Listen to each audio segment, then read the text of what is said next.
Why Arsenal should sign Martin Odegaard over James Maddison. Arsenal's dismal start to the 2020-21 campaign largely came down to their severe lack of creativity. To solve this glaring issue, Mikel Arteta would begin to hand Emile Smith-Rowe a chance in the first team. And to Arteta's credit, this worked wonders, with the 21-year-old looking like the first proper 0.10 at Arsenal since Mesut Ozil.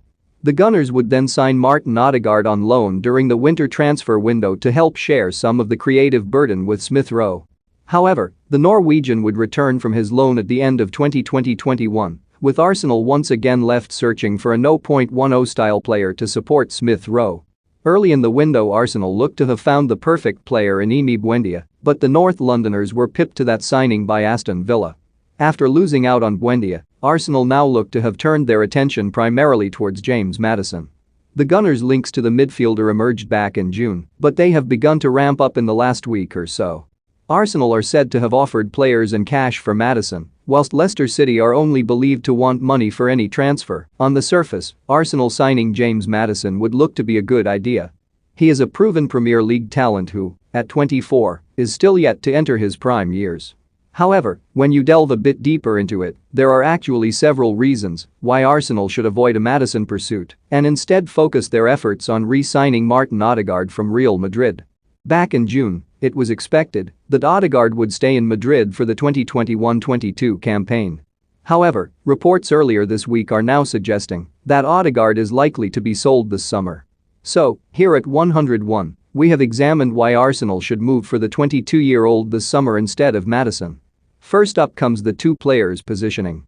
Emile Smith-Rowe, in his short first-team spell, has clearly done his best work from the central attacking midfield role.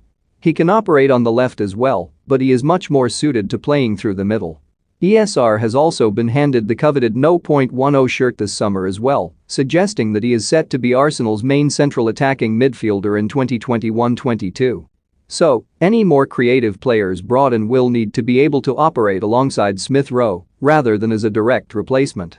And when comparing Odegaard and Maddison, it is the former who looks best suited to this task. Maddison has spent the majority of his career operating as the sole cam for Norwich or Leicester.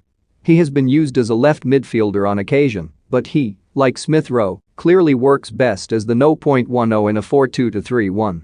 So, if Arsenal do sign Maddison, it would be very hard to fit both he and Smith-Rowe into the same team whilst still getting the best out of the pair. Odegaard, on the other hand, whilst a natural 0.10, has spent a good chunk of his senior career operating from the right wing.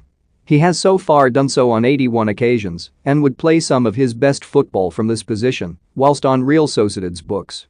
This of course means that Odegaard can fit seamlessly into the same eye as Smith-Rowe with both players still being utilized properly. Another big issue that should tip scales towards an Odegaard signing is the actual transfer fee.